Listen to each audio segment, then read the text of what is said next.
All right, guys, welcome to Submission Radio Morning After Live. I'm Dennis Shkaradov. I've got a great guest joining me to break down what was my fight of the year just hours ago in Las Vegas, UFC 323. But before I get to that, just a couple of quick things. Number one, super sleep deprived still, so please excuse me if I'm a little bit all over the place, still leveling out with this whole baby thing. Number two, some great sponsors on board right now to hook you guys up. One of them is Manscaped, 15% off with a code word submission and free shipping. Honestly, a really, really good present for Christmas and all your friends. So jump on that. Also, if you're looking for a VPN, if you're in Australia or all over the world, you want a good VPN for next year, NordVPN has jumped on board and partnered with me, giving you guys 4 extra months for free if you click the link below. So jump on that because that runs out at the end of this month. And then finally, if you guys are traveling for the festive season, eSIMs are the best way to stay connected. Trust me, you don't want to line up in an airport and have to get like a new SIM or like get your stuff stolen when you sign up to public Wi-Fi.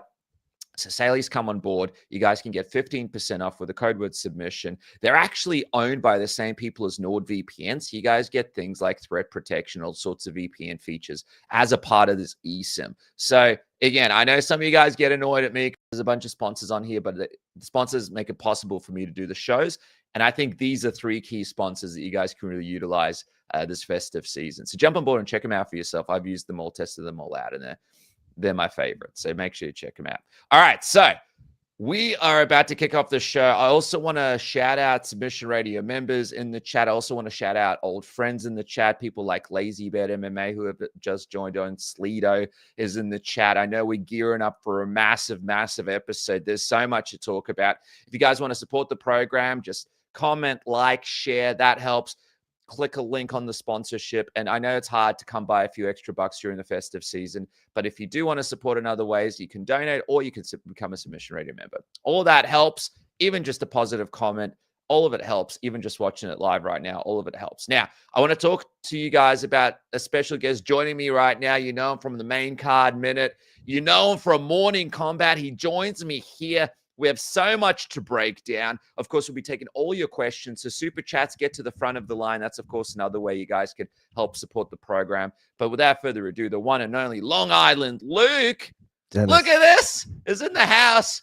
Straight from his most recent Main Card Minute hangover, bongover.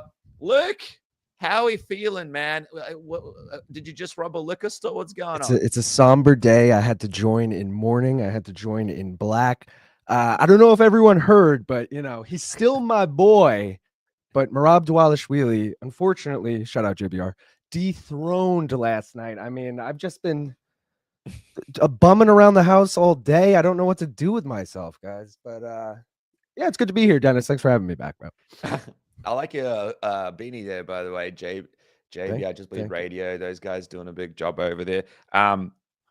Dude, you brought it up, so we'll get into it right now. Just hours ago, we saw Petr Yan go out there and have the performance of his career. I know people have spoken about, you know, he's been a champion. He's done this. He's done that. He's looked unstoppable. There is no better version than Petr Yan than what we saw. He executed his game plan to perfection. He looked incredible in every part of the game. And the funny thing was, me and Aaron Bronstetter were breaking this down earlier. Statistically, strike for strike, very, very similar, right? But the difference in the significance of all those strikes from Petr Yan was incredible. I know Merab's your boy, but Luke, what was your reaction to this Petr Yan that we saw as you were watching it live, breaking it down a Main Card Minute? I mean, I can hardly say I was breaking it down. I was breaking down emotionally inside while it was happening. Nah, but truth be told, like, it was a total domination, dude. Even I, in the moment after round 1 ended, was like, maybe that was a Merab round. Other than that, I gave every round to Petr. Looking back, the 3 judges gave round 1 to Merab, so I was like, all right, maybe I wasn't crazy thinking he won that. But like you said, dude, it was the accuracy of Petr Yan, because like the striking numbers were similar, but Petr was landing at like a way higher clip. Also, how about him out taking down Merab, if that's a word? He took him down 5 times on 9 attempts. Merab 2 for 29. Like, I'm not knocking 2 for 29 because Merab went 11 for 49 in the first fight. Like, I don't care how many attempts you have as long as you're getting the guy down. Who cares? But the fact that Yan, had more takedowns is just blowing my mind. Similar to Cejudo Talbott, by the way. We'll get into that, I'm for sure. But yeah, dude, it was insane. Merab trying to grit through this, right? But Petr Yan putting it on. And what about that moment when he lands that body kick and Merab just screams at him in that octagon, but fights through it, right? That's the thing. Merab fought through it all and hung in there. His face was all mashed up towards the end of it. And Dana White was very complimentary to him after the fight. But at the end of the day, it was a loss, but it was an incredible battle. Like, how much do you think Merab loses from what happened yesterday? not much. I mean, on one hand, he already has a win over Petr Yan. So, like, the trilogy is always there. And it was a dominant win, 50-45, all three judges' scorecards the first fight. So, like, you could definitely run it back a third time, no questions asked. At the same time, I don't want to take anything away from Petr Yan because it was a fantastic performance, but like Merab having 3 title fight camps in the last 6 months has to mean something. The fact that he spars 5 rounds before the day of the fights, like, I mean, maybe it just all caught up with him. We just saw it happen with Poatan on Kalaev. Poatan came back eventually, got that win. I could totally see a world. Dennis, we were just talking before we went live, like O'Malley beats Song Yadong. They do O'Malley Yan too, like in the interim, while Merab's waiting in the wings, and then you run Merab back when Petr probably beats Sugar, something like that. But dude, there's so much going on. We're going to break down the division in just a second, but I was going to say, I feel like for Merab, man, it's one of those situations like, dude, you asked for this. You went to Dana White's office. You knocked down his door. You're doing these silly sparring sessions on the day of the fight. And who knows how much the weight cut and all that really played into it, right? Because Merab still had great cardio. Like, he was still moving forward on Petr Yan, even while he was getting his face smashed in certain moments. But it was just a lack of, a plan B. When he couldn't get that takedown, I noticed with Merab, he couldn't get the takedown. Then he tried to overwhelm Petr Yan. That didn't happen. He was getting outlanded. And then he kind of didn't really have a plan B. Did you notice that? It feels like now that he goes away with John Wood, I saw John Wood was giving him some really good advice in between the rounds. But I feel like it was too late to figure out what to do next, right? It just felt like the things that Merab was good at, they were gone. There was nothing to fall back on. Yeah, I mean, like you said, it's almost like his plan B is overwhelming. His plan A is obviously to wrestle you. When he's not getting the takedowns, he's just going to overwhelm you with volume, which he tried, he attempted, but Petr Yan, 9 times out of 10 beats Merab on the feet in a 15-minute, 25-minute fight. So, like, you're not going to win a striking battle with Petr Yan. Few guys are. He's one of the better strikers in that division, I feel like. So, if you're Merab, like, I mean, he did all he could, dude, at that point. At that point, throw caution to the wind, just come at him, come forward. You got to take some to get some, whatever the fucking quote is, but I don't know, man. Sad day. I'm just looking through some of these questions, some juicy ones for later on in the show. So keep putting your questions in. Super chats get to the front of the line. And by the way, a shout out over here, Submission Radio member Black Cheese It, doing his thing in the comment section. You mentioned, okay, so we got the situation now. Dude, it's a different time in the UFC, right? The matchmaking, we'll talk about this later as well. Arman Tsarukyan, the rankings, the new matchups. There's so much to get to on this episode. It's going to be a big episode. People tuning in now, lock yourself in because I'm going hard body karate on this one. But we got Sean O'Malley. Obviously, he's fighting UFC 324. But we also have Umar. He's fighting Figgy. This is another guy that we haven't even thought about, right? Break this down for me in this Paramount era. And we know what the UFC is doing with the matchups they're currently putting together, which we'll get to a little bit later, some of those matchups. How is it a wild thought to think that Sean O'Malley wins? Somehow he ends up fighting Petr Yan, or somehow Umar wins against Figgy. He fights Petr Yan, right? Either one of these guys might be able to cut in front of Merab next. That's very true. And I think that's honestly what they should do. I don't think, not that Merab doesn't deserve an immediate rematch. I definitely don't want to say that. It's just, I think for his sake, he should take 6 months off or whatever. And sure, champions do fight every 6 months. So Petr Yan, we might not see for 6 months. Maybe they do run it back right away. But I'm kind of with you, dude. Let's get a different matchup in there. And I know it's not a fresh matchup, but the O'Malley rematch, I think, is the most intriguing. If Song Yadong beats O'Malley, I think they just go the Umar route, do Umar, Petr Yan. if Figgy beats Umar, which I don't think is likely, they're not running back Figgy and Jan. We just saw that, and Jan beat him pretty handedly. So then, like, Merab comes into play. I don't know. There's so many factors that could happen. But All of a sudden, Aljo enters the chat once dude, again. well, I mean, we could talk about featherweight and the fact. How about the fact, Dennis, that everyone would have loved if Aljo got the title shot at this point? The fact that we're getting the Lopez rematch. I mean, Ah, everyone shitting on that. It's like you would have gladly taken Aljo at this point, right? I mean, I'm not crazy for thinking that. no, not crazy at all, my friend. And by the way, shout out to DJ Serenity now in the chat as well, also a Submission Radio member. Dude, it's gonna be insane if yeah. I mean, I think you make a good point. Like Merab got beaten, right? At the end of the day, he got beaten. Yeah, it's gonna be insane just having to see him fight some other people before he gets this title shot. The crazy thing with Merab as well is, right, he loves to stay active. Now without the belt, it's not like he's just able to call for a fight every couple of months. Like the whole situation just gets so shitty for him now. It's almost like he was too active. He was too keen to perform, too keen to come back too quickly. Kind of overlooked Petr, I felt like, in this rematch. And now he's in this shitty position where he might have to wait and fight and wait and fight. It's brutal stuff for Merab, bro. Brutal stuff. I don't know, man. I feel like he doesn't have to be as active, like you were saying. Like, I think he could just wait this out and let the division, let these two fights in January handle themselves. Umar Figgy, O'Malley, Yadong, see what happens there. Maybe one of them's going to get hurt. Maybe it's going to be a war, like there's a chance Merab just slips in, May or whatever and gets to fight Jan in the rematch. I Hey, think by it's the worth it. way, when you were watching it live, I know you guys were having a couple of cold brewskis and you guys were in the zone, but did Merab's corner tell him that he was up? Because I was in and out with sound. I had mother-in-law leaving. I had the baby, the Dude, kid. Do you I was remember probably this? 10 beers deep and 15 bong hits deep at that point. No, I do not remember anything his corner was saying to him. I'm with you.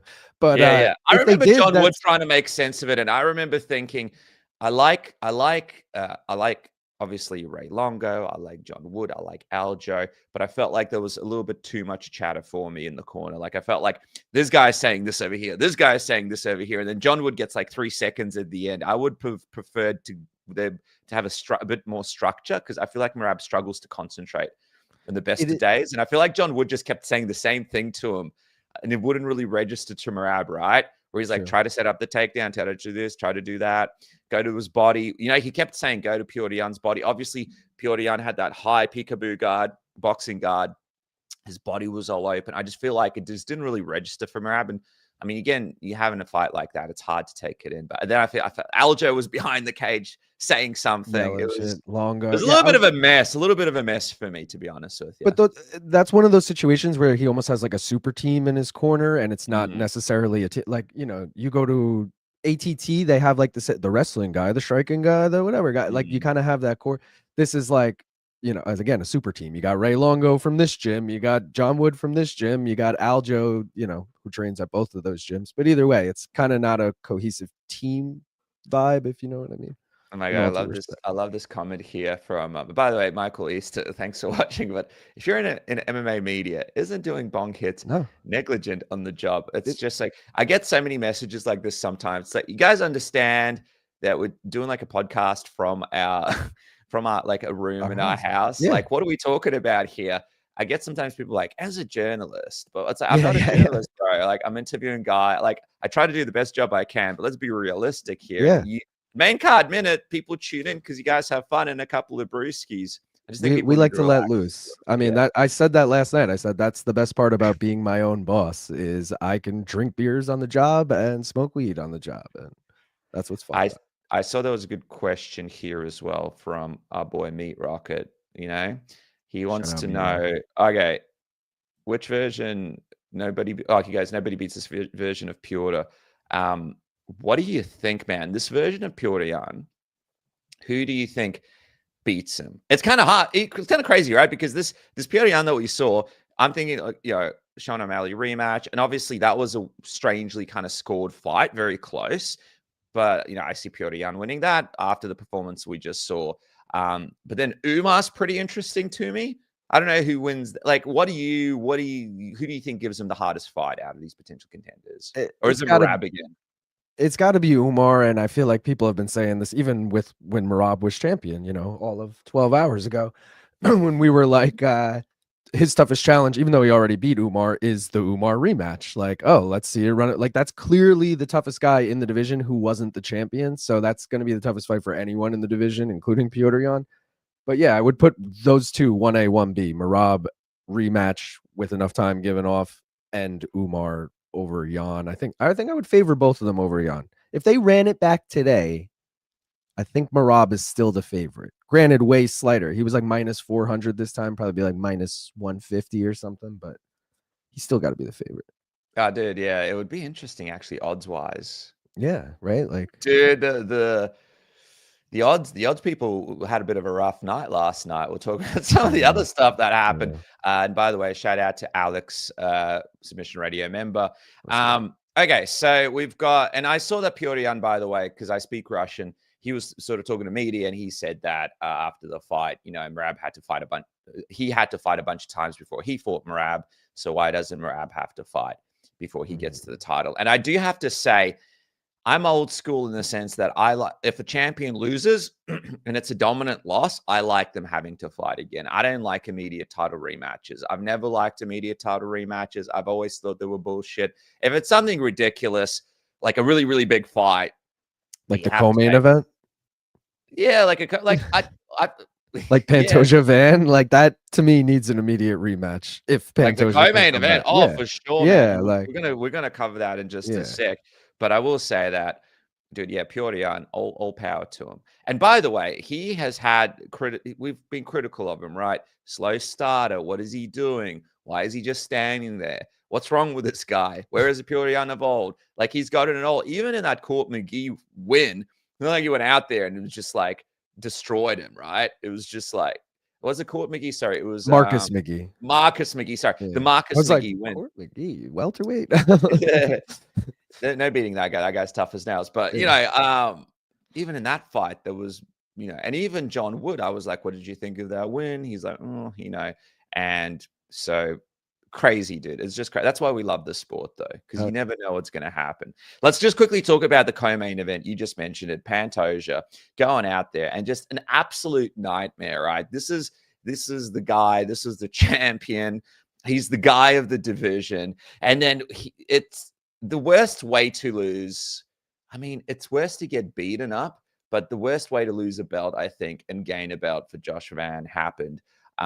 Was Pantoja fell backwards and the fight was over after Van threw one punch, fell over backwards, arm was stuffed. Now, people on social media had various reactions, but no one had more of a classic reaction than former champion and great fighter himself, new podcaster, by the way, Dominic Cruz, who had an interesting take. I wish that Van vs. Pantoja fight was allowed to keep going, he said. It should be up to us as the fighter if we want to continue after that.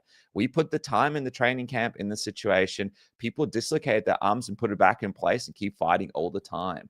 There we go. Former champion Dominic Cruz, who himself maybe was having a couple of cold brewskis and a couple of long hits when he wrote that. What the hell is this guy talking about? All due respect to him. Is he all right in the head with this kind of tweet? I mean, dude, again, all due respect. I kind of feel like this is promo for his new podcast that he just came out with. Like, let me put a ridiculous tweet out there. Everyone will be talking about me and they'll go to my page and they'll see I got this new podcast, which, by the way, I haven't checked it out yet, but he's had great guests in every episode. I saw that your favorite one was kind of cool. Like, and the and he had Cody Garbrandt. Yeah. So it does seem interesting, but either way, I feel like he's like kind of trolling here. I mean, let's be real. The only scenario I could see that being like okay is like, and didn't this happen in a Brandon Royval fight? I feel like it did. He dislocated his arm and then made it to the end of the round, and then while in his corner in between rounds, they like put it back. Maybe it was the Dillashaw Sterling fight. One of those, I remember them trying to put it back in, but it was in between rounds. That makes sense. This is a fucking snapped arm. This isn't even like, I guess it was dislocated, but it was, I mean, it looked pretty gruesome, man. But I feel Josh Van did not seem to mind, by the way, that he won it in this way. And like, I get it, you're a champion now, but this to me felt Aljo Yan 1-esque, where it was like, bummer for both guys. I feel bad for the guy who just won the belt and has to kind of like fake celebrate. but Josh Van didn't seem to mind, so whatever. Well, like with Josh Van, bro, like at the end of the day, this makes us instead of behind the scenes, what people don't realize is when you become a champ, blah blah blah blah blah, you go on a massive contract, you get paid more money. Most people make more money probably outside of the sport. This guy is now probably a national hero, even though it happened this way. He's one of the second youngest UFC champion of all time. He's gone from like basically nothing to this massive position. Getting the title shot alone for him was absolutely massive. Now having the belt guarantees a massive payday for him and a rematch with Pantoja, which you would think would be next, right? But if it's not, still some difficult fights for him there. Obviously, Arman, Taira as well, lining up for a Japanese fight as well against him. But yeah, it's a weird one. It's like, what do you do? It's like winning the lottery almost. You walk out there and he's healthy. He hasn't even had to fight. So he could kind of like fight as soon as possible. Like it's an insane situation. His entire pro career has taken place in the last 4 years. So like the amount he fights at least 4 times a year on average, almost 5 times a year. So there's I don't know how like intense this injury is for Pantoja, but there's a world Pantoja's out for like 6 months. And I could definitely see a world where Josh Van defends the belt or attempts to defend the belt in the next like 3-4 months, maybe even sooner. The Taira fight is out there. How about the fact that I remember saying this in the moment. Kyoji Horiguchi calls out Pantoja. And yeah, it was like this fun viral moment, like silly, like teammate calling each other, I'm going to beat you up, whatever.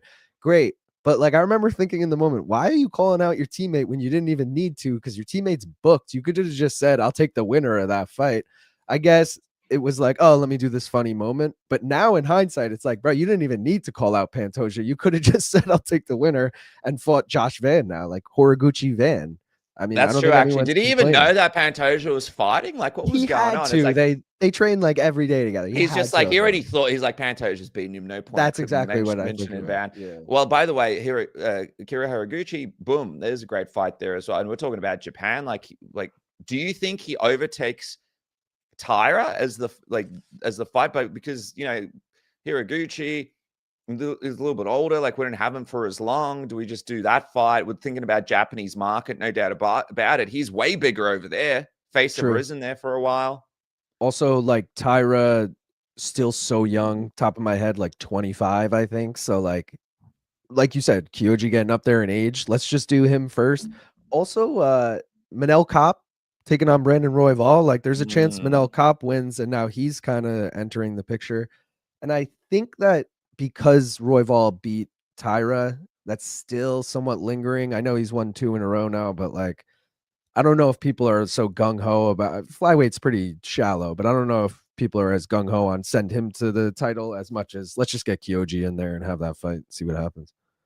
Hey, by the way, have you ever been to a Japanese show before, man? Those things are crazy. I went over there once to do that Floyd Mayweather boxing match that they had, and it was for Risen. They had like a little mascot, like tomatoes dancing around and all this crazy shit backstage. It was like incredible. It was at the Saitama Super Arena. It was kind of like Pride-ish, And by the way, Yuri fought on that card. A bunch of good names fought on that card. It was incredible. So I think there's something about Japan. If they can bring it over to Japan, that would be awesome, bro. That would be really, really, really, really cool. Let me just jump over to a couple of questions because I want to keep up with your questions. I see you guys are dropping lots of questions here. Okay, before we move off this whole Merab and Petr stuff, because there's so much to talk about in this episode. So you guys keep throwing in questions. By the way, you're going to talk about UFC 325, Rufi getting Fiziev, Dan Hooker getting BSD. We're going to talk about all of that a little bit later. Dana White and Tsarukyan. It's all happening later in the show. So throw your questions in for that as well. But Zahabi, he was doing a broadcast, by the way, with Aaron Bronstetter, who jumped on the post show with me right after the fight. But he's got 7 in a row. Where does that put him? I feel like if this is my take, right? If Merab isn't getting an immediate title rematch, why don't they just throw him in there against Arman and see what happens? I'm cool with that. I feel like that's actually a perfect fight for both guys. Because kind of fresh, right? It's kind of fresh. Yeah. Arman has won 7 in a row, but he's kind of the odd man looking out. We kind of mentioned that like unofficial 4-man tournament between O'Malley, Yadong, Figgy, and Umar. It's kind of like the 2 winners there will probably be the most contendering.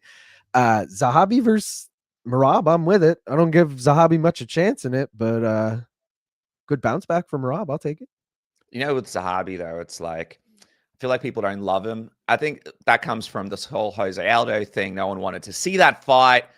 And I feel like Mario Bautista had the same thing as well. Like fans aren't really on board with him yet. So if you beat Merab, you're undeniably the next guy. So for Zahabi, it's like tough task, toughest fight in the division, probably outside of the champion.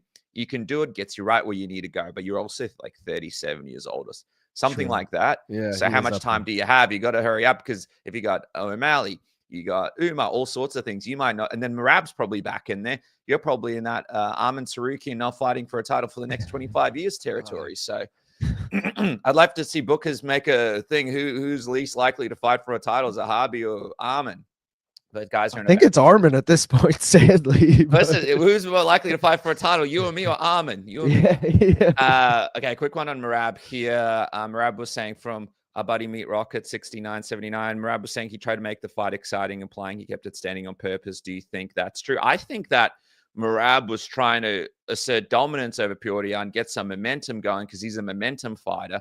He does this crazy thing where he pretends to chew his mouth guard and he kind of moves forward. And I think he needs momentum and to overwhelm his opponents. And he was trying to do that just to save himself because the takedowns weren't working.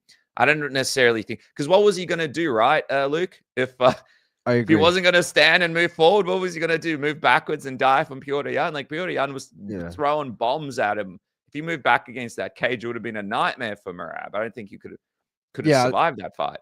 I mean, did he say that he was trying to make it exciting? I don't know. Again, it's just like that's what he had to resort to kind of thing. I don't think that's like what he thought in his training camp. Like, I'm going to go in and make this fight exciting and do all that. Like, I don't know. What about Slido over here? Look at this. People forget, man, Merab had two takedowns. Jan had 3 takedowns. That's true. And one of the takedowns was Merab going for a weird guillotine, and he kind of just let like Petr Yan take him down. I think that was one of the first ones. And then he dumped Merab on his head. That's true. Fucking head. And it was very Leon Bilal-esque. God damn. Huh? Also, he had 5 takedowns officially, according to UFCstats.com. Petr Yan had 5 takedowns, so that's 3 more than Merab, which is even like what? That's crazy, dude. But I think it was a situation in those. Yeah, we got someone else here. He dumped Merab on the top of his nose. Did play out. It was insane because not that long ago we saw Merab versus Umar. Umar, technically, you would think one of the best wrestlers in that whole division, and Merab was able to show us what he was made of, made it competitive. So to see Jan do that in grappling against Merab. And again, I feel like Merab underestimated him and a lot of those exchanges until it was a little bit late. I'd love to see what it looks like in a third fight. I think it'll be a great fight, but me too. Insane stuff, bro. Insane stuff. Insane stuff. I'm going to keep going back to your questions, guys. So keep throwing them in here because I want to keep moving through the card quickly because we've got a lot to get to through the show. Quickly, Henry Cejudo retires in an absolute banger with Peyton Talbott. Obviously, these guys have a history. They used to train together. But I questioned this fight. I thought it was going to be a silly fight, silly goose on the loose type situation. But it was an absolute banger. And even though Cejudo lost, it was a little bit like poetic, right? Passing on the torch to the next generation. The moment that he had with Dana White and Hunter Campbell after the fight where he's sitting on his knees and he's like, I don't have it anymore. Look after this kid. And then the pure class from Henry Cejudo. I put up a post about it and people were just a little bit like, I don't know what's wrong with people at the moment. Sometimes some of the fans are a little bit toxic and the comments are like wild. And I put up a post to say, Henry Cejudo, one of the greats, Olympic gold medalist, beat TJ Dillashaw, beat Demetrius Johnson, beat Dominic Cruz, and a 2-division champion. And then someone was like, oh yeah, but that was all before 2020. Like, I gotta say, what the hell is wrong with people? Like, I mean, like, not that I was in your comments, Dennis, but I went on a fucking rant about Henry Cejudo and how fluky that run was last night because I was honestly salty. Okay, first of all, bet on the guy. Not that that's the reason I'm salty, but how the fuck did Raoni Barcelos take down Peyton Talbott like 8 times and Henry Cejudo could only take him down once? And I was like, I just couldn't get over it. And then Peyton Talbott takes him down 3 times. It was blowing my mind. And then I was like, yeah, not going to repeat it here. You got way more viewers than I do, but either way, I was getting into Henry on that. Well, dude, well, if you take a Henry Cejudo in his prime against Peyton Talbott in his prime, I think it's a very different fight. But I think we saw that Henry Cejudo, man, the age and everything is just caught up with him. He just is not the same fighter. It is interesting though, right? Because I keep having chats with with some other guys behind the scenes, other media members, and other people as part of the sport, and it's just so evident, right? It's like the age thing it's the number one factor in MMA, right? Like the older guys outside of Alex Okanovsky and a handful of others, and we saw Petr Yan. He's not that old, but a lot of others. 32 he only is. 32. He seems so much older. Seems so much older, but man, when you get over that sort of mid-30s, bro, it's just like a steep decline, and that's why this thing happened. By the way, Slido laughing at you. You went off on Henry Cejudo. I did.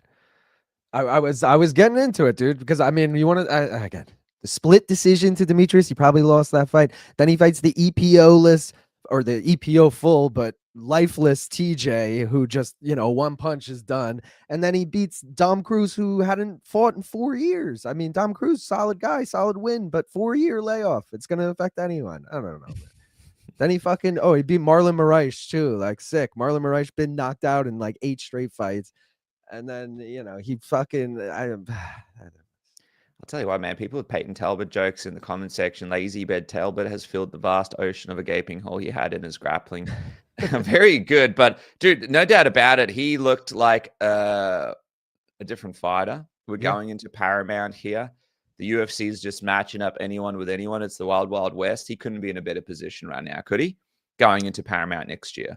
Yeah, no, and Henry Cejudo was ranked like what 9 or 10 going into that fight. So Peyton Talbott's officially a top 10 bantamweight, kind of wild, but he's officially regained the hype he had before the Barcelos fight. Because before the Barcelos fight, everyone was like, "Oh, this is the next new prospect. He's the guy." And then he loses that. It kind of took a hit. He's back now. People are high on him again. I've got someone in the comments here saying Talbot getting that Paddy treatment. I see a lot of parallels there.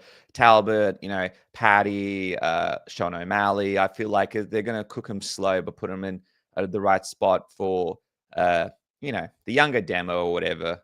What do we know about these kids to line things up for Paramount next year? I feel like him versus Cheeto could be a lot of fun. That's a great fight. Yeah. I should bring up the rankings just quickly to see what's next in the division for him. Let's have a look here. So, yeah, man, I think Cejudo's number 10 or was number 10. So Peyton will probably be number 10. Cheeto's sitting at number 8. You know what's crazy? If you look at that division outside, like Cheeto is a pretty tough fight. So, but also maybe a more winnable fight for Talbot than some of these other guys. Have a look at this, guys. For those that haven't seen the rankings at the top of the division, look at the names here. You got Sean O'Malley, obviously. That'll be a big fight down the line, but you wouldn't make that fight. Corey Sandhagen, that's a tough fight for Talbot right now. Son Yudong, he's booked. That's a tough fight for Talbot right now. Figgy, that could potentially be a good fight for him down the track if he loses to Umar. Zahabi, I don't think Zahabi's a good fight for him, and you wouldn't do that fight. Marlon Vera, though, like you said, good fight. There's a lot of questions about Vera, his future, blah, blah, blah, blah, blah. Why not throw him in there?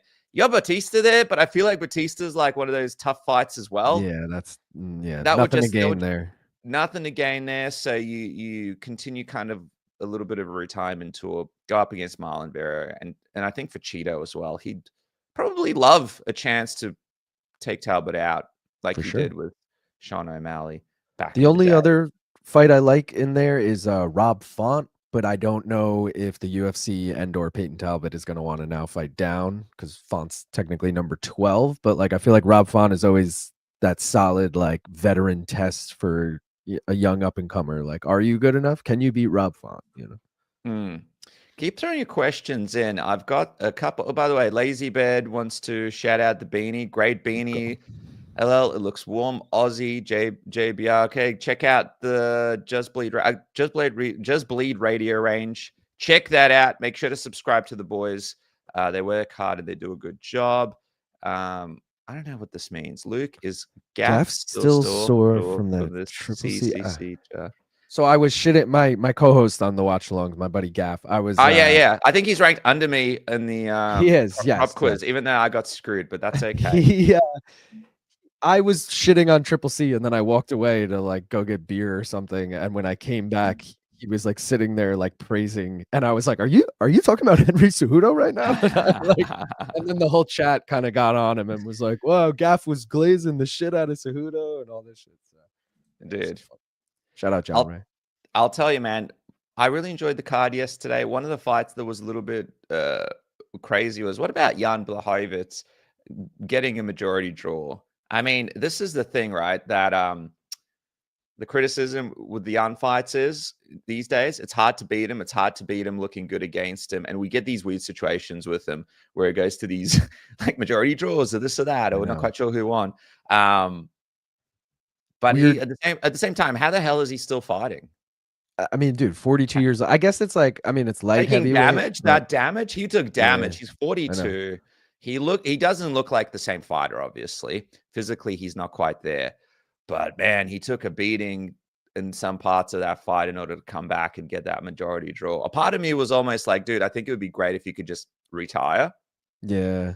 Because I don't love seeing him just go in there and have these fights. But at the same time, I guess, he's still earning a good paycheck. But Not only that, but like before this fight, he was losing to like the best of the best. He only lost to like champions, top 5 guys kind of thing. And like now you lose to Guskov. No disrespect to Guskov. He's a top 15 guy for sure, maybe even top 10. But like you're getting a little, I mean, I know this wasn't a loss, it was a draw. But either way, you didn't beat him. You're kind of getting a little down. Like for me, Blachowicz, if you can't hang in the top 15, why are you sticking around? To your point, Dennis, like just you should probably hang it up. But they'll give him one more especially if he wants it. Give him a 10 to 15 range guy. See what he could do. Dude, he's another kind of guy. I know you're hating on Henry Cejudo, but by the way, congratulations to Henry Cejudo. He did a good job. Come on, give him a bit of a break. He's pure class. And do you want Gaff's number? You guys want to text about it or something? I'm going to talk about some of the injustices from prop quiz as well. But I was going to say that with Jan, I don't know, man. Like, I would love to see him.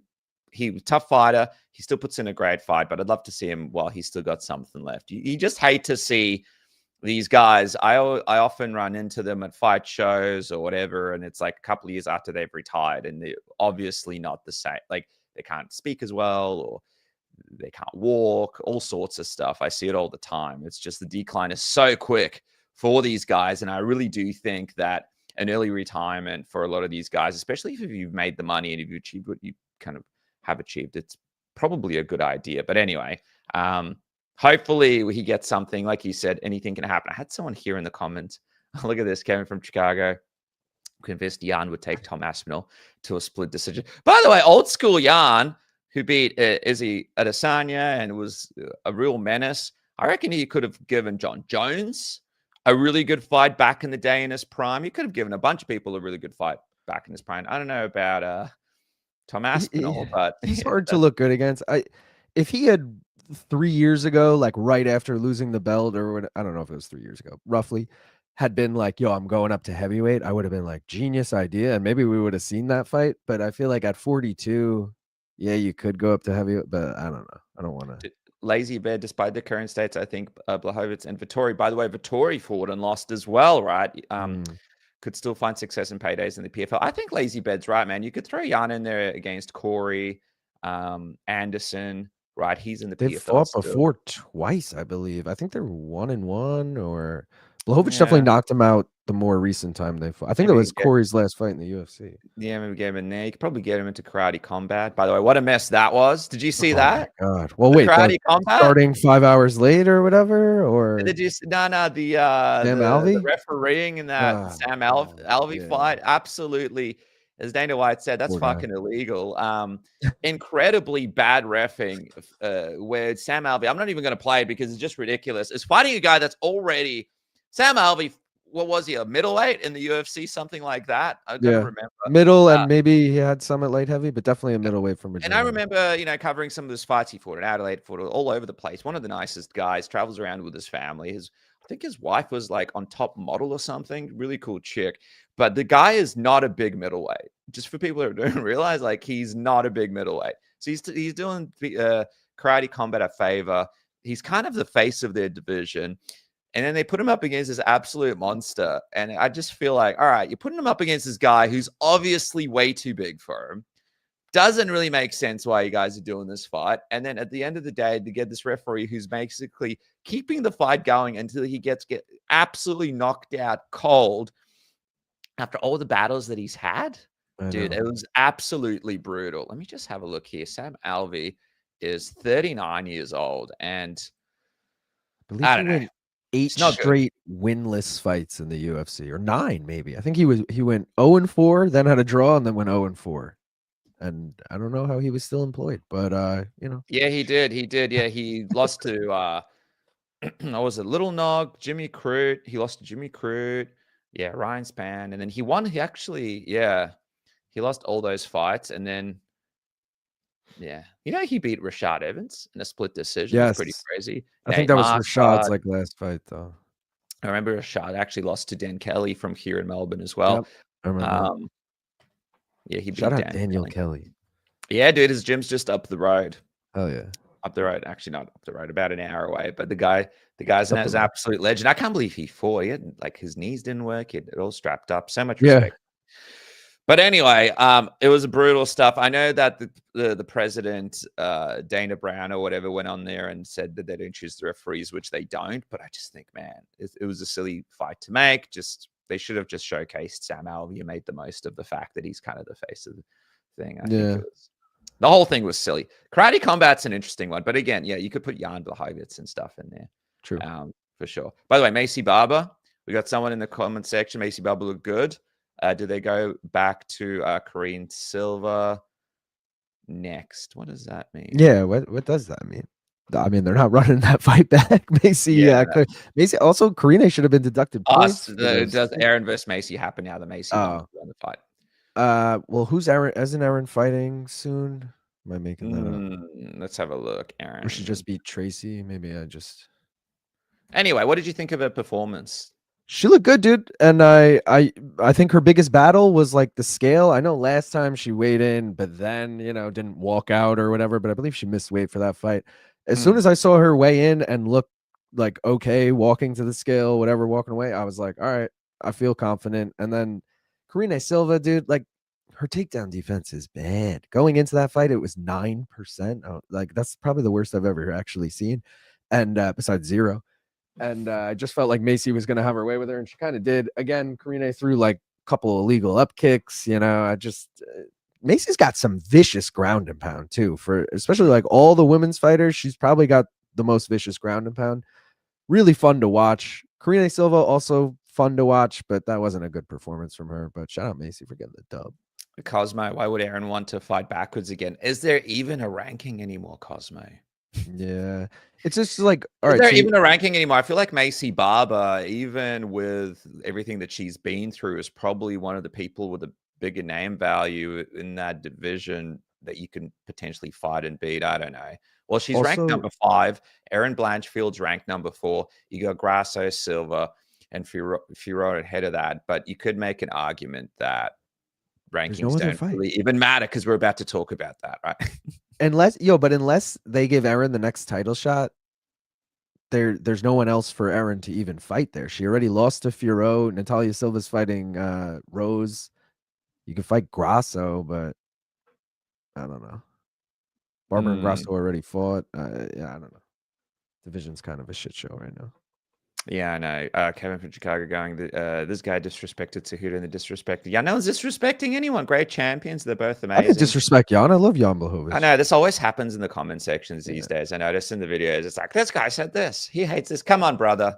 I mean, either way, I take full credit for disrespecting Cejudo, but I did not disrespect Jan Blachowicz. Don't you dare say I disrespected the Polish power. Yeah, exactly, dude. We're all here, dude. Okay, so let's quickly talk about the fight announcements. Obviously, UFC 325 in Sydney got a bunch of fresh new fights, and some of them include, let's have a look here. We got Dan Hooker versus BSD. We got Rufi versus Fizaev on the main card. Sean Strickland refused to fight a fluffy in Sydney, so that's going to be a weekend later. But we've got Tai Tuivasa versus Teixeira and Jimmy Crute versus Justin Jacoby. Let me just quickly share my screen here because there's a couple of fun little prelims here as well. I want to get an early, and then we got, Quillen. He's in the main event of the prelims. We've got Spivak versus Delija. That's going to be a fun heavyweight fight right there. Oban Elliott, he was supposed to fight this Jonathan Mikhailov fella from Melbourne, but obviously he pulled out last second. Now they're back together on this card. Cam Ronston versus Cody Brundage in there as well. Jacob Malcon, he's actually the sparring partner for Whitaker, yeah. And I think he's been trying to come back for ages. He's been injured. So all in all, man, like a fun card. It's not blockbuster, but Dan Hooker versus BSD and Fiziev versus Rufi and Tuivasa versus Teixeira and even Crute versus Jacoby. These fights are all guaranteed, I reckon, to bang pretty hard. Yeah, I mean, is it pay-per-view level of what we've seen the last two cards and what we're going to see the week before this card? Not necessarily, but like, I got to be honest, the last few Australian pay-per-views have been kind of weak as far as the main cards, not of how they've played out. They've played out fantastic, but just as far as like on paper, this is way better than what they've given you guys the last few times. I'm trying to remember, what was it? Perth earlier this year was not. Yeah, no, they had a fight night in Perth, and then I don't remember where they were. Where was 312? Wasn't that Perth was technically, and I, obviously love the fellas that were on the card, but Perth was technically a regional card that was labeled a UFC card, which is why they struggled to sell tickets. Basically like an Eternal, which those shows are, or Hex, which those shows are the best, right? I love going to those shows, but I think for the casual fans, you don't want to see local guys, you want to see stars if you watch the UFC. And that was the one that was, Carlos Ulberg versus Dom Reyes, which is Ulberg is from New Zealand, and Australia and New Zealand, two different countries too. Yeah. I always think Australia and New Zealand is the same thing. Australia and New Zealand are kind of like rivals, but like Aussies aren't back and Kiwis aren't back and Aussies just because it's a part of Australasia. Dan Hooker, everybody loves, like Izzy and all those guys people like to watch and stuff. But and then before that, it was DDP versus Sean Strickland. Yeah, that's okay. Maybe that wasn't. I mean, that had that great Dan Hooker Gamrot fight, I believe. Was that it? No, that was Perth. What was that? Hold on. What was UFC 312? Yeah, that was in Sydney. Okay, 312 earlier this year in Sydney. That was DDP Strickland. And then we had Teixeira Tafa, we had Crute Bellato, and we had Jake Matthews, Francisco Prado on the main card. I felt like that's a shocker. That's an absolute shocker. Oh, they had Whaley versus Suarez. And that was the co-main. Yeah, but no, it was a shocker. It was a shocker, man. Yeah, these things are it's a bit of a shocker, isn't it? So, you know what? I'm happy to see Dan Hooker on there. I'm happy to see him fight BSD. It's a winnable fight, but I also I don't love how I know Dan probably just wants to get bad taste out of his mouth, get in there right away, get it back. But I don't know. He kind of took some damage in that fight, and you're coming back 2 months later. It's a little soon, but both guys just walk forward. They're going to clash and put on a war. I think there's a lot of questions from BSD that I'd love to see answered with Dan Hooker fighting him. And I think there's a few questions for Dan Hooker right after the Arman Tsarukyan fight. So I'd love to see that. But you know what? Obviously Dan Hooker, someone that's on the show quite a bit. I know a bit about him. I think for Dan, it's good to have a fight locked in because it keeps him in the gym so he can stay in shape. And also, I'd like to see him have a few more fights back to back. I feel like fighting once a year and a bit for him, ring rust, all that kind of stuff. If he's healthy, I think this BSD fight answers a lot of questions. What do you think of Rufi getting Fiziev? I know a lot of people are a little bit critical of this, right? Let's have a look at the rankings right here. So we got Fiziev. He's ranked number 9. Rufi ranked number 14.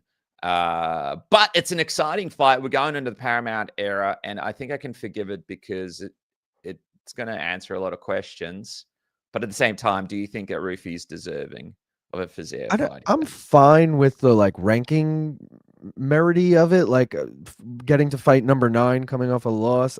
I'm okay with it because you just lost to number 8, but also stylistically, this doesn't. We're not going to learn anything about Rufi here. He obviously wants to stay standing, and Fiziev's going to give him exactly what he wants and keep it standing. And Fiziev, it's interesting to see who's going to have the advantage on the feet, but neither of these guys are going to look to take it to the ground. Like, to me, it would have been way more exciting to give Rufy like Moicano, someone who has like Mm. the skill set to beat him, but also maybe he's better than if he can fight the right way. Like, I don't know. Maybe that's me personally. If maybe they're trying to hype up Rufy and they think he's a better striker than Fiziev, and they're like, let's just give him someone who won't take him down and he could beat on the feet. But I guess it remains to be seen. Yeah, it's going to be one of those ones where they're building Rufy going to Paramount. But I think for Fiziev and Rufy, this is such a all these fights are pretty pivotal, right? Again, I think I'm too close to it because I'm excited to see Dan Hooker back, and I'm excited to see what happens with BSD and stuff. But Dan Hooker has to win this fight, you would think. BSD, is he really the BSD that we thought he was? You know, he's looked great against Beneil, but there's still so many questions. Where is he at? Let's see. If he wins, that's a big one. Rufy, I don't know, the grappling, obviously. But Yeah. apart from that, you know, if he beats Fiziev, even standing, that's still pretty impressive, right? No, that 'Cause will be Fiziev, really impressive. But and for Fiziev, who goes out there and beats Rufy standing, that's pretty impressive too. So, dude, there's a lot of questions to be had. And obviously, UFC 324 as well. Umar on the prelims. Like, it's a different UFC now where there's no real pay-per-view in America. Obviously, pay-per-view still here and in other parts of the world, but they're unlocking all these fancy fights and just throwing on the prelims for now. And it makes sense because earlier fights, it's all free now on CBS. It's a different way of thinking. I feel like we're getting a little look into what UFC is going to look like next year. And I feel like now they're scattering some of the main card fights earlier in the prelim strategically, time-wise, to capitalize on various people tuning in early, right? Like, it's not going to be I hope behind a you're right, paywall, dude. whatever, I really hope anymore. you're right. I'm worried they're just overloading the beginning of the Paramount era and we're going to get some real shitty Apex cards come February, March. You know, they're already on the calendar. We don't know who's fighting on them, but it's clear that, you know, you're wasting Umar Figgy on the prelims. That could have easily main event an Apex card. No one would bat an eye at that, but I guess do whatever you want. Let's just go back to the comment sections. We're going to talk about Dana White and Arman Tsarukyan in just a second. So stay tuned, guys. But before we get off this 232 card, Moreno, or was Moreno called too soon? What do you think?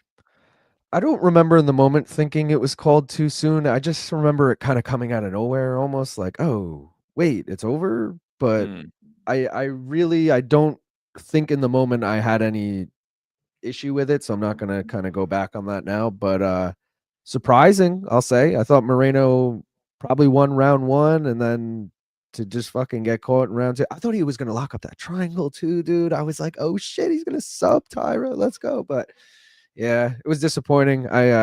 Moreno was another guy I had a bet on, so I was rooting for him hard. Did you get any bets right? I did really bad on the main card. I had the over 1.5 in Jan Guskov. That hit. Other than that, I didn't do shit on the main card. And you know, Merab losing obviously killed like a lot of my parlays. Yeah. Dude, but betting on MMA is like basically impossible. People are always like, why don't you put money on the sport? Man. Like, you know it so well, and it's just like there's no knowing MMA. By the way, I was gonna say, Tyra, I feel bad for him, dude, because in the post-fight speech, like Joe Rogan's like, it was called a bit early. It's like, dude, he doesn't have anything to do with it being called early. He was probably on his way to winning it without it being called early. True. And then it's kind of like you kind of almost shitting on the win a little bit because you're like, it's like probably it's not the kid's fault that maybe the refs aren't the best these days. You know, it would be good to see referees do better jobs though. That's the constant thing from me. But I think I feel like for Joe Rogan to say that, it was a little bit like, why are we talking about this? Like at the end of the fight, like let's congratulate the guy and see what's next. It's like when there's a bad judge and they're like, oh, some people think the other guy won. How do you feel? It's like, I didn't fucking judge the fight, man. Like, I just won. Like, rarely is anyone honest in that moment, too. Like, oh, yeah, I actually thought the other guy won. That's crazy. I can't believe they gave it to me. They're mostly like, oh, I think I did enough. You know? If I'm actually honest here on that whole situation, I think it's probably a win for Moreno because it didn't look like he was on his way to winning that fight anyway. It looked like Tyra was going to win anyway eventually. To me, this creates some doubt around this win or whatever, and it gives Moreno a good chance to be like, well, it was a bit early and stuff. So it gives him a little bit of slack in the loss. Whereas if Tyra went out there and just destroyed him for the whole time, it's probably a worse loss. That's fair. Yeah, Point. sometimes I do notice with Joe Rogan, the interviews are. I love Joe Rogan, but I do notice sometimes with his interviews and sometimes some of DC's commentary is a little bit all over the shop. But of course, Yeah. they're fun guys and they've done a lot in the sport, so you give them a little bit of leeway. And by the way, we met Joe Rogan once in the back. He was the nicest guy who came up to us, introduced himself, like was such a nice guy. He's really a good dude, but yeah, I don't know. Sometimes let's just focus in on what needs to be focused in on. All right, let's talk about, speaking of focusing in, Dana White on Arman Tsarukyan. This is what he had to say at the post-fight press conference. Make a long runway for his I wouldn't say that he's the odd man out. He had an opportunity, and you guys know how that played out, and he's gonna have to work his way back. I don't give a shit what the number says. He's gonna have to work his way back. There's just too much goes into this for those type of things to happen. We had a little we were talking back in my room tonight, and we were talking about all the crazy shit that's happened over the last 20-something years. But you can't do that. You can't get the opportunity and then it can't end that way. So he's got to work his way back. So Dana White there saying some crazy stuff. I mean, Arman Tsarukyan going out there, beating down Hooker in an incredible performance and being ranked at the top of the division, but not enough for Dana White, Luke, as he has to still work his way back. I mean, this is a guy that we thought was supposed to get the title shot, but it's seemingly he's not even like a fighter. He's still got a fight left, at least. Yeah. Before he gets another title shot. He doesn't care what his rankings are. I mean, is this, number one, is this just a clear message that rankings ultimately going into the Paramount deal, outside of all the matchmaking that we've seen, and even like Lopez getting Volk and all this kind of stuff, ultimately do not matter? And also, how crazy is it that Arman Tsarukyan likely to, fight again before he even gets a title shot? This is insane. And against who? I don't even know if this is a like rankings don't matter going forward thing, or if it's a I'm trying to justify the fact that we just made Patty versus Justin, and now I got to shit on Arman so that people aren't clamoring, why didn't you give the title shot to that guy? It's like, oh, well, that guy fucked us over, remember? Like, that's why we got these two guys going. Like, I almost think it's like that. But again, I'm looking at these rankings now. Charles and Max are after Arman. They're fighting. Justin and Patty are after them. They're fighting. He just beat Hooker, who's after that. You got Gamrot after that, who they fought already. And did Gamrot win? It was a fluky split decision. I remember that much. And then you got like BSD at like, dude, there's no good fights there. Maybe you run the Gamrot fight back, but like, shit, man. Yeah.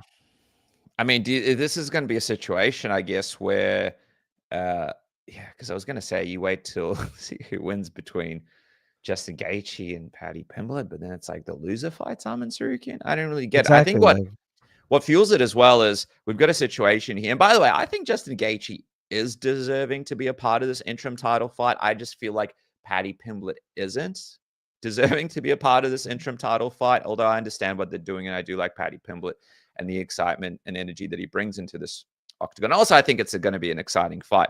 But at the end of the day, we're looking at Gaethje or Paddy winning, Ilia Topuria then fighting the winner of that, and then Arman Tsarukyan fighting probably like Ilia Topuria, whoever is the champion at that point for the title. So at the moment, as it stands, we're not looking at Arman Tsarukyan probably fighting till the following year, I think, just going off what we see from Ilia Topuria, unless he does a super quick turnaround, does 2 fights, which he doesn't usually do. And that's also without him moving up to fight Islam Makhachev, which I think he'll want to do probably in a fight, because I don't know if he's that keen on fighting Arman Tsarukyan anyway, right? So as it stands, Arman Tsarukyan is probably a year and a half from getting a title shot. But also what makes it worse is the fact that there's questions about who is the best in the division, right? People genuinely don't know if it's Arman or Ilia. What do you make of this mess? I mean, it couldn't be any messier right now in the lightweight division, could it? Is there any world where they just go Gaethje, Patty, whoever wins, they kind of put them aside for a moment and just do Ilia Arman? There's no world, but it would be fucking sick if they did. They were like, because they've done that in the past where they have an interim belt and then they have the real belt getting defended. It just happened with John Jones and Tom Aspinall. John defended the real belt against Stipe while Tom was the interim champion. Like, there is precedent for it, but The other thing is, like, if Justin Gaethje loses to Paddy Pimblett, he has said himself, like, I'm retiring. This is my last run kind of thing. If I don't get the title shot, I'm retiring. Well, if you lose in an interim title shot, you're probably a far away from a title shot. You're probably going to retire, bro. So now what if you're Arman? Now you got Paddy and Ilya facing, and you're again just waiting in the wings for twiddling your thumbs. I also feel like Arman can't really move divisions either. I doubt he can make 45, and I think he's too small for 70. Like, he's kind of fucked here, dude, and it sucks. I mean, I guess he's gonna. Well, we're basically gonna miss a year and a half of his prime, which is crazy considering he could be the best guy in the division. And the other thing is that's not going for him is like, why would Ilya Topuria fight him? Like, yeah. And they don't like each other. Ilya's not going to do technically probably like makes less money because Arman is not the biggest name in the division for Ilya. And then at the same time, it's the hardest fight without a doubt for Ilya Topuria in that entire division. If Paddy Pimblett wins, he'll fight Paddy Pimblett. If Justin Gaethje wins, I'm sure he'll fight Justin Gaethje. But why would he fight Arman Tsarukyan from his perspective? He's just going to try and move up and try and get another belt. And then maybe after that, if he loses to Islam, he moves back down and fights Arman Tsarukyan. So it's a tough situation for Arman, man, because yeah. And by the way, I saw some comments in there where he didn't make the event and Dana White is still angry about that. And I understand all sorts of stuff goes promotionally into those events, and they have their own relationship with Arman Tsarukyan behind the scenes. But I was impressed about what we saw from Arman in the Dan Hooker fight. I thought he was pretty composed after the fight. And I don't know, he said all the right stuff at the post-fight press conference. So I thought they'd give him another shot. I don't know. He also weighed in as a backup recently for a fight in between. Like, you pull out of the title fight, you weigh in as a backup, and you won a fight since then. That's like two good deeds you did. And now like you're still not getting. It sucks. And, respectively for Paddy, we've got Meat Rocket 69.79. By the way, guys, throw in your final questions. We're going to do the big wrap in a sec. But Meat Rocket 69.79, I personally don't think Paddy is deserving at all. This is the thing with Paddy. Like, he's a big star, and I think him versus Gaethje is going to be fun and exciting. I actually think, if he gets through Gaethje, that does at least give him a bit more credibility in the division. And I think him and Ilya Topuria makes for a really fun fight too. But for me, it's the fact that he doesn't have any wins over anyone really in the top 10. I think Chandler is out of the 10. And also, they just moved him up sneakily in the rankings to make this happen. And I think that's the thing that's a little bit, for me, like, I mean, yeah, but it's so similar blatant. Let's just say it. Let's just say it out in the open, guys. Paddy Pimblett is a big name. He may not deserve it, but we're giving it to him anyway. Just like, what are we doing with the sneaking around? It's like you're cheating on your husband, but he's in the next room. Like, let's keep it 100 here. I agree. And it sucks because it's like, dude, if Gaethje Paddy wasn't for the interim belt, would anyone have a problem with this fight? No, we'd all probably be like, yo, this fight bangs. This is a great step up for Paddy. This is like good, hold your spot for Justin. And now it's just like the fact that the interim title's on the line. It's like, one of them is going to be the interim champion. I don't know. Shout out Tim. Yeah. All right. Last couple of questions. We're doing the big wrap up now. So if you guys missed out any questions, I'm sorry. Sleeto, I just hope Dana White Contender Series is year round and not just an autumnal thing. And Lazy Bed there as well. Thoughts on Dana White now airing on Paramount as well. Love it, right? Yeah, I'm cool with it. Being on there. I think there's a lot of good to be had there. Also, Lazy Bed, thoughts on Dana White announcing he signed a 5-year contract extension. I mean, what did you guys expect? At the end of the day, whether you love the guy or hate the guy, he is the guy that makes the UFC what it is, and also probably the biggest name in the whole organization outside of Ilya Topuria, Conor McGregor, and a couple of others. I know people kind of hate on Dana White, but at the end of the day, when he does the post-fight press conferences, like you would know, Luke, in New York, like that's where all the views hit. That's where you get all your content from, the stuff that he says, the stuff that he does. He's probably an integral part, I would say, of the whole process. Like I don't think he's even the guy behind the scenes really making all the decisions anyway. I think he's got a lot going on, Dana White. I don't know. He doesn't know half of the fighters on the card that are fighting a lot of the time. I mean, I think he would have retired when they sold the UFC to TKO or not TKO. Well, they're called TKO now. WME, IMG, whatever, Endeavor. I feel like he would have retired then if he didn't want to do this shit until the day that he dies, quite literally. Like, he's going to be like Bob Arum, like 90 something years old, still like promoting these UFC cards. But like you said, not actually running the day-to-day shit, just kind of the most well-known face fans know, and oh, that's the guy we trust. He'll tell us whatever, you know. Trust is elusive. Mr. Smitty, your MMA game is fun and great, Luke. Thank you. The prop quiz, you're gonna have to get me back on that, man. I need another run at this thing. I got you.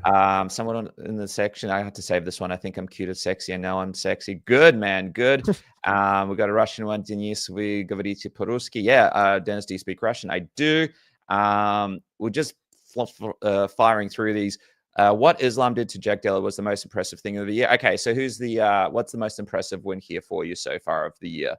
Okay, Luke, we got Hamzat, what he did to DDP. We got Islam, what he did to JDM. We've got what Purian just did to Merab the other day. Those probably are in the top 5, you would think. Like, who are there any other fights? Or I mean, Ilya Topuria, what he did to Charles is pretty impressive. Fuck, man, I kind of Alex feel Volkanovski like winning the belt back was kind of cool. I don't know. I feel like, to me, Islam was number 1 pound for pound, and like we all like that was like it was gonna happen. You know what I mean? Shout out JDM, but like that. So that one to me, I'm like not gonna hold as high praise, even though it was phenomenal what he did.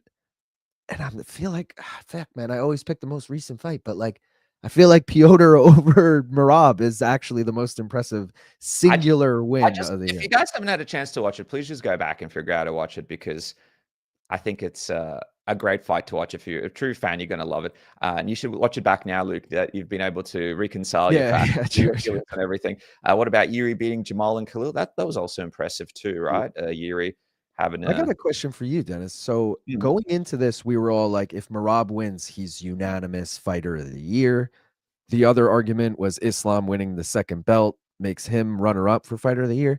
Is Josh Van now going from unranked to champion in 1 year, the fighter of the year, or do you still hold Islam above him? Yeah, I think you hold Islam above him. I think what Josh Van's done as well, but does it ultimately, what is it all? We got to talk, like, what does it all matter now? Like, the rankings don't really matter. This doesn't really matter. So I guess it's the moments, the performances. Yeah. I mean, does that all of that play into it? I think what Islam did going up and winning the belt in that fashion puts him right up there, but dude, it's so hard to tell, right? I think for Van, there's a bit of work to do. Dude, if Van goes out there, defends the belt and beats Pantoja. I know. Well, that's the thing I said last night. He just needs to, it doesn't even need to be against Pantoja per se. He just needs to defend the belt. Otherwise, it's going to be one of the flukiest like champions in UFC history, because he won by injury and then like never defended kind of vibe. And fuck, man. Yeah, I don't know. We got someone in the comments section saying I would have said Merab fight of the year, but I think Van gets it, even though it's not a good win. Oh yeah, again, like that's it. Is that what happens? By the way, Kevin from Chicago says, "Good job, Dennis. Appreciate you." Van's strength of schedule holds him back. I don't know. I think that this is the other thing. Someone once told me, "Well, this is my GOAT list, blah blah blah," and I go, "And your GOAT list is wrong, and my GOAT list is this." And I've always said to people, "Dude, there's like variables in this sport. Just believe what you want to believe." I love having the discussion with people, but will anybody cry over the fact that someone has a different fighter of the year than another person? You know what I mean? I think it's just one of those things. No, right? but I also feel like we might look back at the year 2025 in 10 years and be like, wait, on paper, Josh Van was unranked and then was the champion. How come he didn't win? You know, like it's gonna be like, wait, it's gonna be like the wild ride of the year award. By the way, who has the worst title win, Van or Aljo? Van. Right now, it's Van, because Aljo at least then went on, redeemed that win against the same guy, and also defended his belt multiple. Like, he clearly proved he wasn't a fluky champion. Van at this moment hasn't proven that yet. We not his fault. But. Dude, it's like, even winning a championship these days doesn't even matter to fans as much as it used to. By the way, can Merab still be a fighter of the year even though he lost? No, I didn't think so. He gambled it, right? He didn't have to do it. He did it. All full respect to him. But nah, it's not going to happen. I'm just burning through these, man. Last couple, I promise. Thoughts on UFC Sydney? Will there be more fights? No Navajo, no Izzy. Why is Jimmy Crute and Ty on the main card? Dude, I think it's just one of those things. It's a new UFC. They're going to go top heavy on the cards. They're going to put local guys on the main card because it's cheaper for them. And, local fighters get an opportunity to then sell tickets to their families, their friends, and all that kind of stuff. And it's just the way the cards are. They're not going to fly everybody over there. I think Izzy is going to have a big fight this, coming year, but I think it's going to be a main event, probably somewhere like Saudi or something. Right? That's the feeling you get, Luke. Like something like, and I feel like it's not going to be someone up the top of the division. I think and I'd like to see just Izzy fight a nice normal fight, just so he can get back on track and see where he's at. Because I think he's got a music festival in New Zealand. He's got all these businesses and stuff. So I'm just not sure if he really is even focused or cares about winning the title back. And there's just a lot of tough fights up there in the top of the division. I'd love to just see him get his groove back. Yeah. I feel like Navajo is a good shout, though. Like, why isn't Navajo Sterling on the card? I'm sure surely he'll be on the card. Right? I feel like he's the perfect guy for that card. Although, do you take him over stateside and then just start highlighting him again? True, he had it was actually a rougher fight from what he thought in Perth when he was fighting Bilardo. Bilardo's a tough boy. All right, last one here. I'm going to pick one last one, guys, and I apologize. We have to get going. Real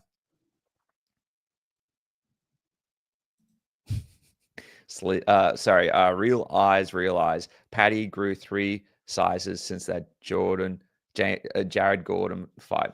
What I will say is, dude, how big is Paddy Pimblett? Like, when he was doing the face-off with Gaethje, I'm like, holy crap, man. And even in the Chandler fight, like, he has grown into the division, right? I got to say, how old was he in the Jared Gordon fight? Because he was probably like mid-20s, right? Yeah, I think he was young. Well, right now we're looking at Paddy Pimblett. He's 30, so he's really come into his prime. And the Jared Gordon fight was 3 years ago. So 3 years ago. So he was still, but I feel like this is a guy that's figured out his nutrition, right? For sure. I mean, hopefully, remember how fat he used to get in between fights and stuff? I feel like that's the problem with the nutrition. People don't realize it. People like Mark Hunt, Rampage Jackson, a lot of these guys, they just never were able to get to the next, even though they did amazing. I feel like the nutrition, people just get out of shape in between camps. Some nice comments here, by the way. This show, one of the best MMA pods. Thank you. Top 3. Thank you. And never seen a live show and subscribed, didn't do a member. Appreciate you. So as we wrap up, guys, main card minute, make sure to subscribe to that. Luke does an amazing job. Prop quiz, I feel like that's taken over the space. It's a hot show. There's some massive episodes. What I recommend you guys do is actually see the matchups that you want to see from previous seasons and just rewatch those. I feel like those are kind of timeless. It doesn't really matter who wins. Go check those out. But if you guys want to see BC versus Jose Youngs, go check that out. That's a big battle there. You got BC versus Luke Thomas, which is a great episode. I love that one. Don't watch any of the ones with me because it's just me being confused the whole time. No, that's not true. Me and Oscar out of it. And then Shaq looking at his phone. But the other thing I was going to say is, of course, Mortal Kombat 2, and you guys have a sale on the merch, right? No, we did for Black Friday, Cyber Monday, but we do have merch for sale. Morningcombat.shop if you're interested in that. And we'll be live tomorrow, Monday, in New York, 11 a.m. Eastern. So catch that Morning Combat. Yeah, throw in some DMs from Donks. And that is me here for Submission Radio. Dennis Scrowd. Thank you to everybody out there. If you do get a chance, please subscribe, share, hit the little thing where it gives you like little points or whatever that is. I'm not even in tune with it. And I love all you guys. Thank you so much for making it possible for us to do what we do. I'll catch you guys later in this week. Luke, thank you so much, dude. You're the best. Thanks for joining me here on Submission Radio morning